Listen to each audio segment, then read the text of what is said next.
মুস্তাফিজকে দলে আগে না নেওয়াই আমাদের বড্ড ভুল হয়েছে। প্লে অফ নিশ্চিত করে ফিজকে নিয়ে একই মন্তব্য করলেন ফাফ ডু প্লেসিস। চলুন দর্শক বিস্তারিত একটু জেনে নেই। গতকাল প্লে অফ নিশ্চিত করায় পাঞ্জাব কিংসের বিপক্ষে 3 উইকেট পেয়েছে মুস্তাফিজুর রহমান। ইনিংসের প্রথম ওভারে এসেই উইকেট তুলে দলের পাশে দাঁড়িয়েছে।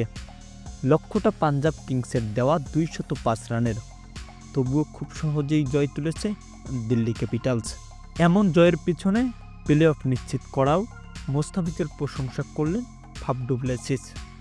এ সময় তিনি বলেন, মুস্তাফিজুর রহমান দারুণ একজন বোলার, তাকে আগে থেকেই দলে না নেওয়াই আমাদের বড্ড ভুল।